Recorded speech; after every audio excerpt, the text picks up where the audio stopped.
আবুল কাসেম বাড়ি শালো 7 নম্বর ওয়ার্ড। আমার যে অভিযোগ সেটা হচ্ছে এই শাপলাফরে নতুন একটা টাওয়ার হচ্ছে ওই মুব্বি 7 নম্বর ওয়ার্ডে। এটা যে জায়গার মধ্যে এরা টাওয়ারটা এস্টাবলিশ করতেছে সেটা হচ্ছে 73 খতিয়ান। এই 73 খতিয়ানে আমার মাদের কিছু জায়গা রয়েছে। আমার নানা হাকিম আলী, ওনার মৃত্যুর পরে এই জায়গার মধ্যে 73 খতিয়ানের জায়গা হয় 174 প্লাস কিছু।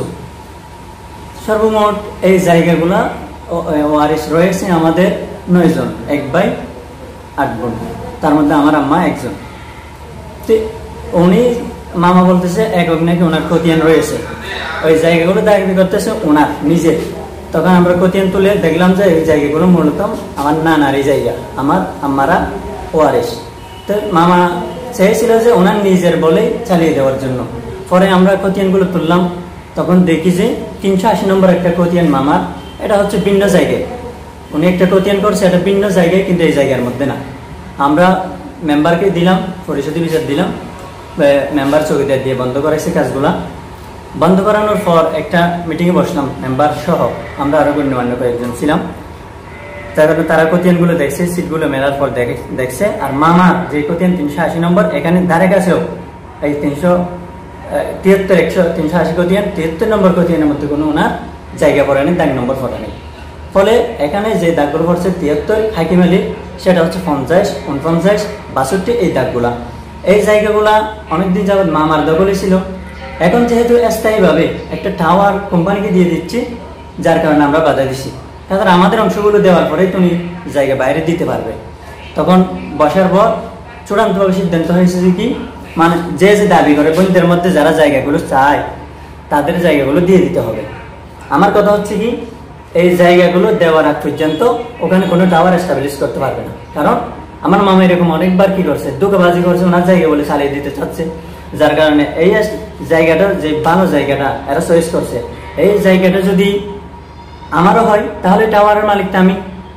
যার কারণে 8 বোন এই ওয়ারিশ হয়, যেহেতু বন্টন করার আগে চয়েস করে জায়গাটা দিয়ে ফেলতেছে।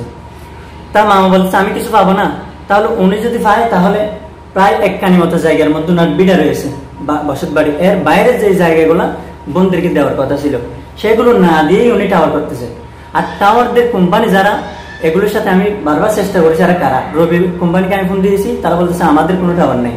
তাহলে এরা কিন্তু দেখা দিচ্ছে না, কাজ করতেছে দেখা দিচ্ছে না শ্রমিক দিয়ে। আমি তখন শ্রমিককে বাধা দিলাম, লোক দিয়ে রবি টাওয়ারকে ফোন দিয়েছি, তারা বলছে আমাদের টাওয়ার হবে মণিপুরের লোকেশন দিয়েছি। লোকেশন মণিপুর যদি দিতে, এখানে টাওয়ার হচ্ছে এটা একটা কোম্পানি, এটা আলাদা একটা টাওয়ার করবে, এরা ভাড়া দিবে, বিভিন্ন কোম্পানিকে ভাড়া দিবে। কিন্তু এই লোকগুলো আমার সাথে কথা বলতে চাচ্ছে না, যার কারণে আবার বিচারের মধ্যে মেনে নিচ্ছে যে জায়গা মেপে দিবে। এই জায়গায় মেপে না দিয়েই মামা টাওয়ারের লোকগুলোকে রেখে, শ্রমিকগুলোকে তার ঘরের মধ্যে রেখে সন্ত্রাসী কায়দায় জোর করে এখানে টাওয়ার এস্টাবলিশ করতে চাচ্ছে। এই কারণে আমি চাচ্ছি 144 দ্বারা এখানে মামলা করব, যদি আমার জায়গাগুলো বুঝিয়ে না দেয়, এবং শ্রমিকদেরকে আমি বাধা দিব।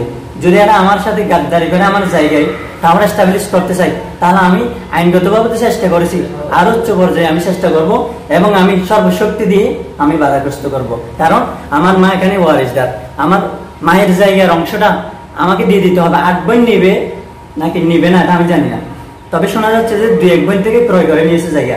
তো 2-1 বোন থেকে যদি ক্রয় করে নেই, তাহলে অন্য বোনদের গুলো জায়গা ক্রয় করতে হবে না, অথবা জায়গা ছেড়ে দিতে হবে না।